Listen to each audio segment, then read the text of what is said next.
You may be feeling over your head with regard to planning your next trip. That takes away from the excitement you should be feeling. To help ease your mind, below we provided you with the relevant information on Kota Kinabalu. Let's explore Kota Kinabalu with us.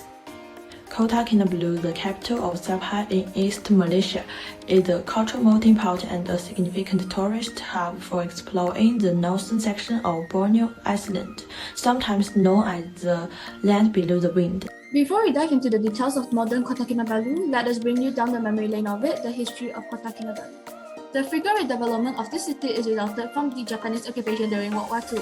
Over several millennia, Kota Kinabalu is home to ethnic tribes. Its first ruler was the Sultan of Brunei since 1521, but it was then passed to the Sultanate of Sulu in 1704. Its British colonial history then started when the British East India Company gained a foothold in the territory in 1763 with a treaty with the Sulu Sultan. After the Japanese bombing of Pearl Harbor, the British retreated from Borneo. Arriving on Borneo on the 9th January 1942, the Japanese military remained in control until the Australian forces counter-invasion in 1944. The defeated Japanese forces finally left Borneo on 15 October 1945. The early years of the 20th century around Kota Kinabalu were characterized by uprising and rebellions against the British colonial masters, by local Malay and Bajau tribes, as well as by pirate attacks from the South China Sea. Rebuilding of the city began after the British North Borneo Charter Company handed over its holding to the British government. In 1963, the region and its newly rebuilt capital became Malaysia's Sabah state, and it was then given the official city status in the year 2000. Kota Kinabalu's earlier beginning were as a small fish village called Api. It is formerly known as Johnston in 1899, where under the British colonial ruling, the town was renamed Kota Kinabalu in 1967, after the major state mountain Kinabalu.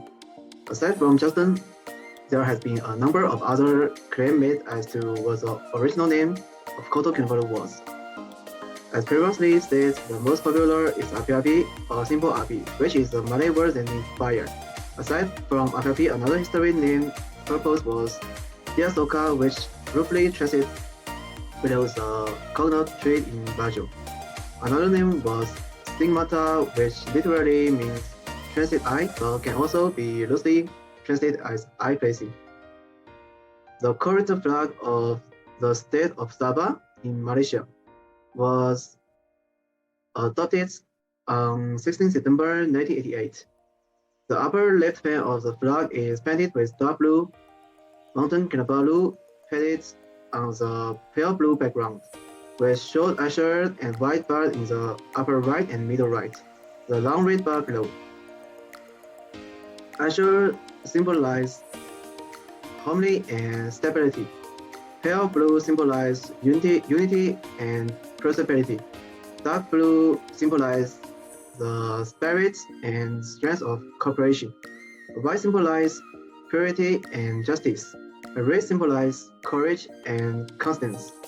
The five colors also symbolize that Sabah has 5 provinces, and painted in the shape of Mountain Kinabalu symbolize Sabah and the state government.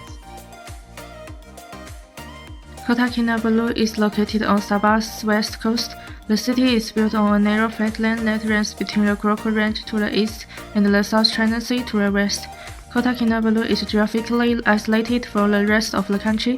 It's 1,624 kilometers from Kuala Lumpur in Peninsular Malaysia and 804 kilometers from Kuching in the neighboring state of Sarawak. The city is the 7th largest in Malaysia, hosting a population of 450 million people that compose a diverse variety of ethnic groups, including native tribes of coastal and highland origin. The population of Sabah is made up of 33 indigenous groups who communicate in over 50 languages and 80 ethnic dialects. Kota Kinabalu is a tropical city with hot and humid weather all year and a climate influenced by tropical monsoons. As a result, it provides a wet environment with rain falling most of the year. This region of Malaysia is affected by 2 monsoons, the southwest monsoon and the northeast monsoon. Humidity is a year-round feature of the Kota Kinabalu climate. Throughout the year, temperatures range around 30 degrees. Kinabalu is home to over 1,000 different types of moths, as well as numerous small reptiles, insects, and spiders. Around 600 of the 900 known butterfly species in Borneo can be found here, with over 100 species of mammals. Alone diversity does not guarantee sightings. Kinabalu is also home to more than half of Borneo's 518 bird species, including the endangered rhinoceros hornbills. Sabah is a true melting pot of central and riches, which is reflected in the abundance of delectable foods that can only be found here. For more than a century, the natives of Borneo have welcomed people from all regions to their beautiful land, giving birth to cuisine unseen in other parts of the world. A must-try is the roti kroba, where the roti canai is served with a sunset-up some vegetables and drowned with curry. When it comes to French seafood, you will be spoiled for choice. There are numerous seafood restaurants in Sabah. Take a stroll along the waterfront, Kota Kinabalu, towards the fish market at sunset, and enjoy selecting your favorite grilled seafood at the seaside night market. The must-eat noodles, which truly represent Sabah to many. Fried and served with Sabah Hakka spring roll, char siu, and vegetable.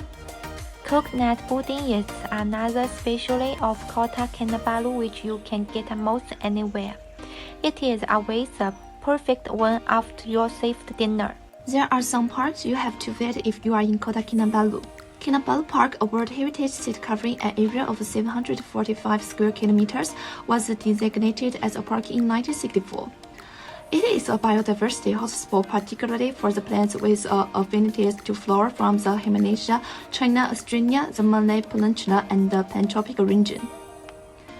Kinabalu Park has something for everyone, from sports enthusiasts biking around and climbing the mountain to family with young children walking the tree-top canopy and snorkeling in the Sulphurous hot spring, naturalists and plant enthusiasts to bird watchers looking for the plants, birds, and animal species endemic to Borneo. Tunku Abdul Rahman Park consists of the 5 islands.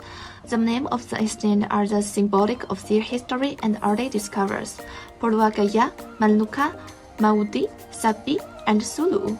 Pulau Gaya is the largest of the 5 islands, measuring 15 square kilometers. The forest island is surrounded by coral reefs and is ideal for the snorkeling and diving. Pulau Manuka is the park's second largest and most developed island. It is always the best spot to snorkel. Pulau Manuka is home to the Sabah Park headquarters. Mabdi, the smallest island, is tranquil with a plethora of the coral and marine life. Sulu is a popular swimming sport due to its remoteness. Sabi, which is only 200 meters wide and half a kilometer long, is connected to Gaya by sandbag. The local wildlife park houses brown wildlife as well as animals from other parts of the world. The park is a family-oriented park that focuses on making it more of a children's room. Lastly, let us go into the places of attraction of Kota Kinabalu.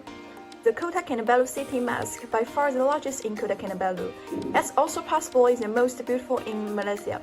The man-made lagoon that surrounds it gives the mosque a serenely gorgeous and dramatic appearance on a full moonlight.